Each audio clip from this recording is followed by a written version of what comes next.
The broadcast is now starting. All attendees are in listen-only mode. Hello, this is Jennifer Schaus, and welcome to our 2017 Government Contracting Webinar Series. We are in week 3, and today we are joined by Jenny Clark, who's going to be discussing indirect rates for government contractors, which obviously is a very important topic in government contracting. So thanks everybody who was able to join us today, and apologies for any delays in getting onto the webinar. All of our webinars are complimentary and they are also recorded. You can find the full list and all of the complimentary downloads on our website under the webinar section. Some of our services, again, we're based in downtown Washington, D.C., providing various services more or less a la carte for government contractors, ranging from capability statements, market analysis reports, proposal writing, 8A certification, GSA schedules, contract admin, and so forth. We host various networking events throughout the year, as well as educational seminars and webinars. You can find those on our site under the webinar section or the event section, or to make it a little bit easier, you can sign up for our newsletter under the Contact Us section. A little bit about me here, but I really don't want to dwell on this. I'd rather give the floor over to Jenny Clark and let her dig into her topic. Again, thanks everybody for joining. And special thanks to Jenny for sharing your time with us today and your insight. I'll give the floor to you and look forward to hearing your presentation today. Well, thanks, Jennifer. This is Jenny Clark with Solvability, and you can see from the slide it's got some statistics about me that I have no background in government contracting, but I've been doing it for 33 years, and that's pretty much how everybody I've talked to in government contracting has gotten started and stayed in it. Is they picked this path early in their career and found it fascinating to be learning all the arcane rules and what you need to do as a federal contractor to be successful. So I've got lots of experience in federal contracting. Solvability works specifically on accounting systems and DCAA compliance and indirect rates. And what we are really doing is working with second stage federal contractors that want to be prepared to scale that business, be ready for that overnight win that's going to really take them forward. I've got the Florida GovCon podcast that we do every week with different speakers and interview topics. And I've also got a summit that I'll be doing February 28th through March the 1st in Orlando. It's called the Florida GovCon Summit. So if you're thinking about late winter up in a snowy place and wondering why you're not signed up for the Florida GovCon Summit, I hope you'll think of me and plan ahead. Visualize yourself there right now, because we'd love to have you for 2 days of training to talk about what you need to do to succeed in this market. So really the question about are your indirect rates too high is one we ought to talk about all the time. And you can see on the slide that I put that it was 2018, because one of the first questions you have to ask about your indirect rates is which set of indirect rates are we talking about? So what I'll be talking about inside the webinar today, the first question we should be asking ourselves is, are indirect rates too high? The second one will end up being, are they too low? Because somehow you've got to choose a happy medium between the two so that you can be competitive and win contracts, but also make sure that you're covering all the costs. So what we'll be talking about is, what's the difference between fringe, overhead, and G&A? Would you like to know what a typical range is for each of those different rates? And I'll give you some background on how I came up with that.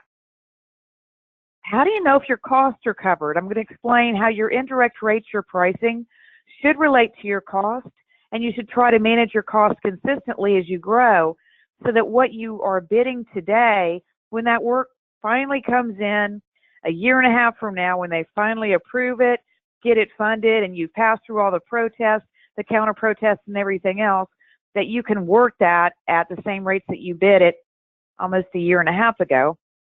I want to talk about, how do you project indirect rates? So many companies are asking themselves, if they're small, hey, last year we had a bad year, this year we've had humongous growth. How do we balance that out so that we're not over or underpricing for future work? And the bottom one I've got listed down there is, are your indirect rates consistent over years?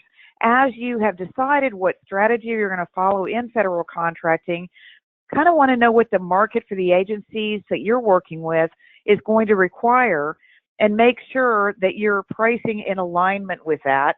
And if you're choosing to go in some other markets, you've got to have a strategy for how you're going to make sure that one line of business doesn't subsidize the other, or that you're not making huge profits in one and losing your shirt in the other, because if you are, you should get rid of the one that you're not making money in. So let's first talk about what is the difference between fringe, overhead, and G&A. And I'd like to, as I describe this, give you a minute or two to jot this down. So I might talk kind of slow. Fringe. Fringe is short for fringe benefits. Every time that you hire an employee, not only are you obligating yourself to pay them their salary, but you're also saying, here's your employee benefits, here's your employee handbook. I'm signing you up for these health insurance options, or you can get life insurance, you can get different things. The company paid benefits are part of that fringe benefit cost that you're offering. You've also got payroll taxes, a huge chunk, and leave. So when we talk about fringe, just think that every time I hire an employee, what additional cost am I signing up to for that employee? It's typically called fringe benefits. And in my opinion, the range of that rate is typically going to be around 30%. And I can go into that a little bit more after that. Overhead. Everybody asks me, what's the difference between overhead and G&A? G&A stands for general and administrative. Overhead, I define as the support cost of your technical workforce. So what that means is, if I have a group of IT professionals and their specialization is creating graph mapping systems, I've got lots of software, I've got lots of training, I have new upgrades, I've got workstations, I've got access to models from other sources that they're going to have to use. Some of those costs are support costs, meaning I can't identify it to a specific contract. Those are shared costs. So overhead is the support cost of whatever the product or service that we're actually delivering to the customer. On the other hand, if I had a second division that was nothing but engineering services employees that were working at a location in Fort Belvoir on a client site, they would have a different type of overhead there, because honestly, I don't offer them a lot of support. So I could have two different overhead rates because of that. So support cost is that's called overhead. Support cost to your technical workforce is how you take care of the pricing difference between those two types of services. One needs more support than the other. One's going to have a higher overhead rate. G&A is general and administrative costs. That's the cost of running the company itself. I call those corporate costs or headquarter costs. That's usually the cost of finance and accounting, human resources, the executive offices, maybe the receptionist. You don't want to have a lot of people charging to your corporate or G&A costs. You've got to keep that very competitive. The reason that matters is G&A is a cost of doing business, and your government customer is looking for somebody that's going to give them the best rate for the best value. And I often compare G&A to when you're deciding whether you're going to give money to Red Cross or United Way or Salvation Army or your local nonprofit. Your question is going to be, I want to keep the administrative cost of that activity, the corporate cost, down, so I want to use the place that is going to be less expensive than the other. So fringe is related to payroll. Overhead is support cost of your technical workforce, and G&A is the cost of running the corporation. Let's talk about a typical rate for each indirect rate. So fringe benefit. I'm going to start with the simplest, which is payroll taxes, because I can look that up in a payroll book. I can tell you what that's going to be in general. For federal taxes, I have Social Security, 6.2% of the first, I think it's $118,000 or $120,000, but typically 6.2%. I've got Medicare, which is 1.45% of the first, actually it's of all wages. There's not a limit on Medicare. So if you're a small business and your wage base is typically under $100,000, you could add those two numbers together and it comes out 7.65. So if you've heard it different ways, that's why. For federal, I also have to consider federal unemployment tax. They also call this FUTA or FUTA, F-U-T-A. That is basically $42 a head per employee. It's 0.6% of the first $7,000 in wages, and that's for the federally funded unemployment tax. Then you can have state taxes. Now, employees are going to have state withholding from their paychecks, but you as the employer don't pay for that. What you do have to pay for is state unemployment. So it corresponds with the federal unemployment. It ranges differently based on the states. In some places, it might be 8% of the first $7,000. In other places, it could be more than that. The other thing that's happened over the last several years, because we've gone through some very difficult times, states have added a lot of different components, and they'll actually have employment tax, they'll have industrial tax, they'll have education improvement tax, they'll have workforce development tax. They've come up with all different kinds of things. In a lot of states, they even decided to quit calling it unemployment tax because that sounded so down, and they actually call it re-employment or something. But anyway, you have to look at each state, and it's also called SUTA or SUI, SUTA or SUI. If I had to guess, because I don't have other information, I would probably estimate $300 or $400 per employee per year if I have to completely guess. But you should be able to look at the states you're operating in, make a decision about that.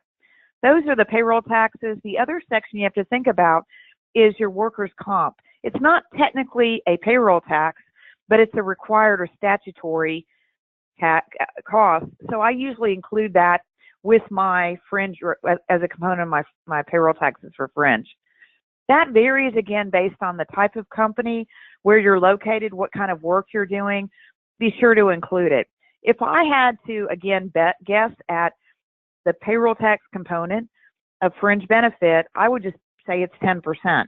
That would give me plenty of room, but typically between 8 to 10% just for payroll taxes is the first section. The second set of fringe benefit is your leave, which is your holiday, sick, and vacation. Some people have paid time off. Whatever you want, annual leave, whatever you call it, however you divide it up, 8 holidays a year, 10 holidays a year, 12 holidays a year.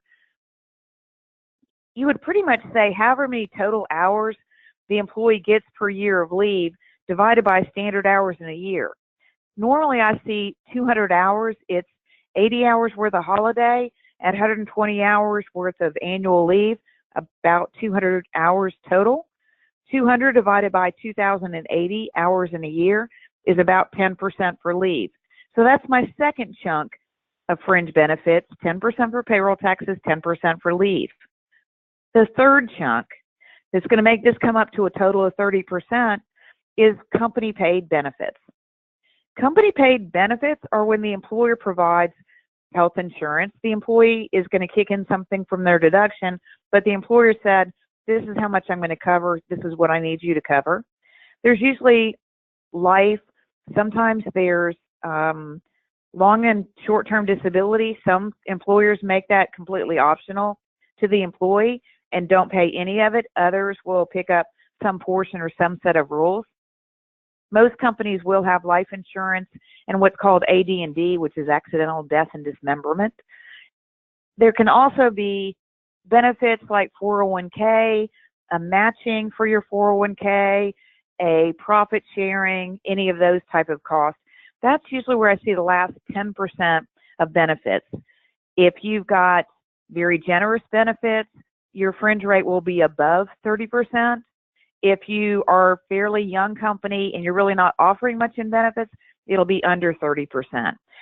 Just kind of keep that in mind, but whenever I go into a company and their fringe benefit is 20% or lower, I'm looking for an accounting issue because that's not going to be right. It's almost always going to be a little bit higher than that. As far as a typical range for your overhead rate, there is no such thing as a typical range for your overhead rate. Every company is different.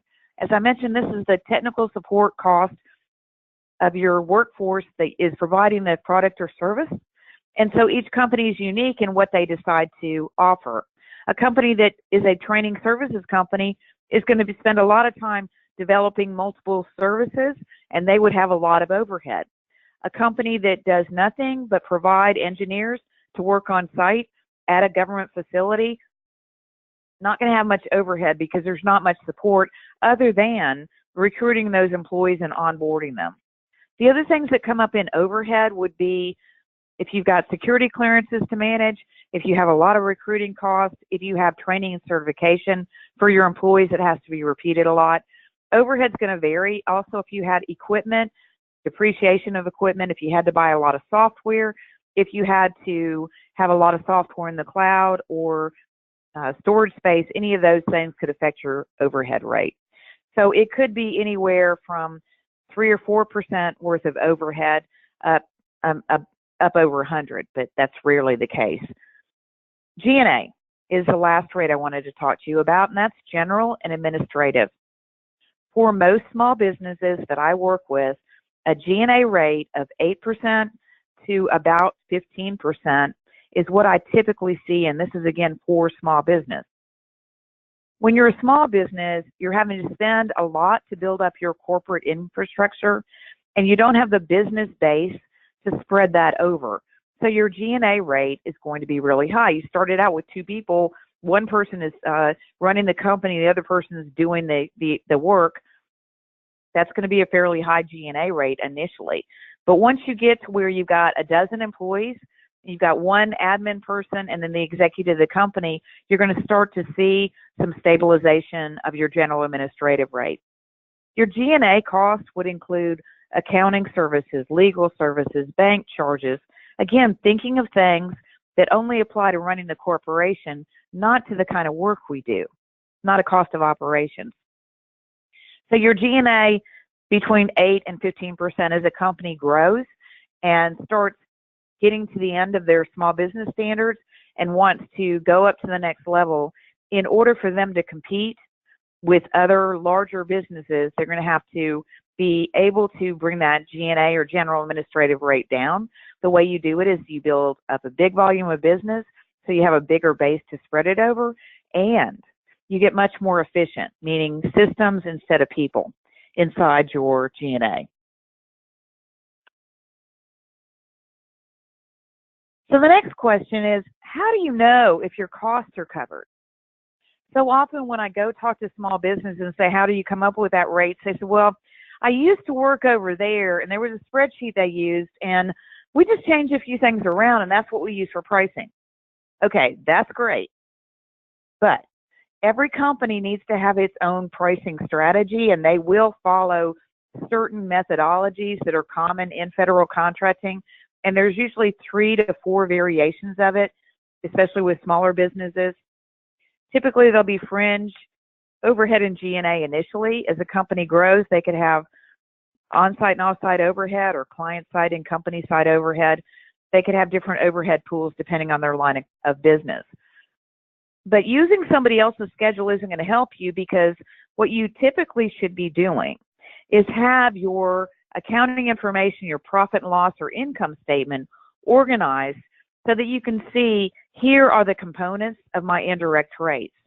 You've got to be able to bill enough on the contracts you're working on, not only to cover the cost of the employees that are working on those contracts, but also their fringe benefits and the cost of the people at the home office in the headquarters that are doing the administrative side of that work.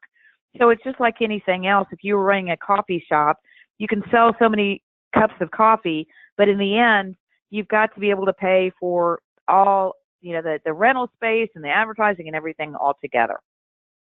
So you should be able to, in a structured way, take your profit and loss statement, and this is how DCAA, Defense Contract Audit Agency, would expect to see you calculate it. Take your actual costs off your income statement, organize it into what we call the pools, fringe, overhead, and G&A, and come up with what your actual fringe overhead and G&A rates are. You should have a monitoring system. You should have a way to do a budget and projection for what that's going to be. And as far as how do you know if your costs are covered? There are certain rules of thumb in the government contracting industry. It used to be a great world when you would be able to say, if that person makes $50 an hour, I've got to have a RAF rate of 2.0, which means 2 times 50 or $100 an hour in order to cover their costs. We've gotten so lean and mean that we're expecting to have a lot lower costs these days.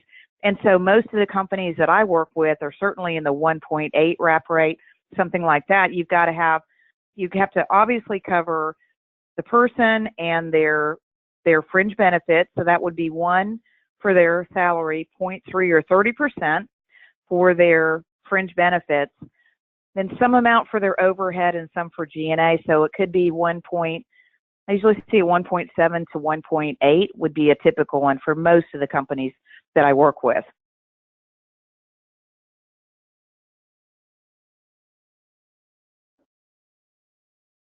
As far as projecting your indirect rates,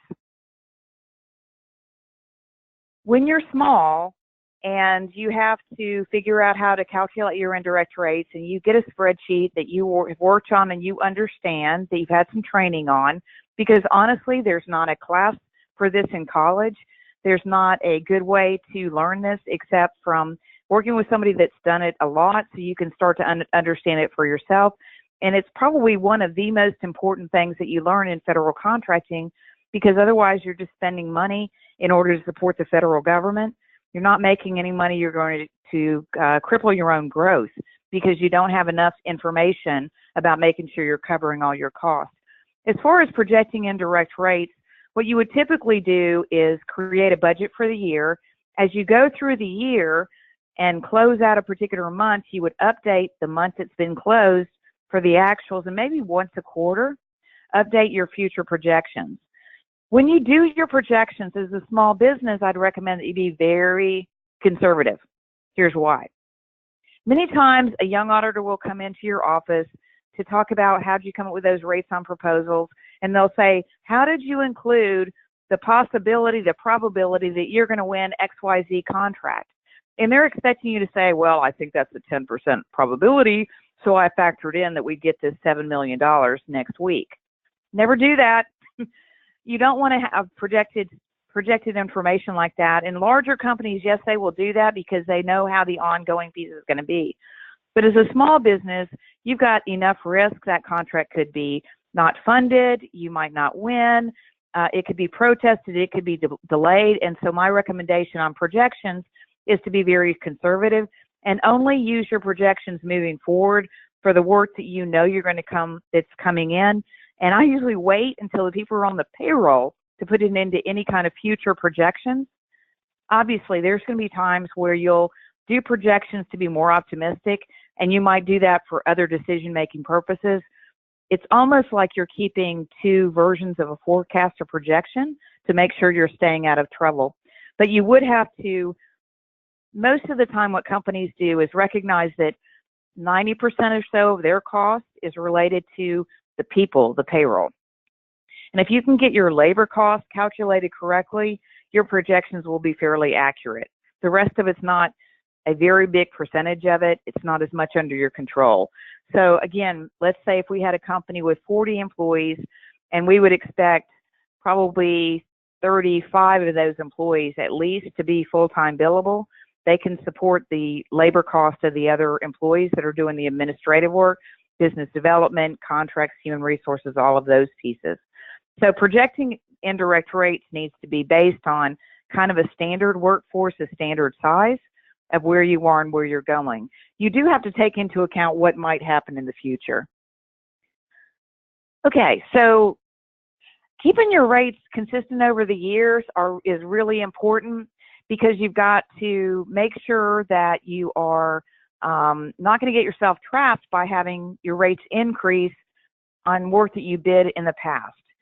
So I think the main thing to do with this is figure out how the math works, understand it, create a model, have a budget, and really track it. And so that's pretty much the time we have for today to talk about indirect rates. I hope that you've gotten something out of what Jennifer's presented with us today. If you do need to contact me, I'd love to hear from you.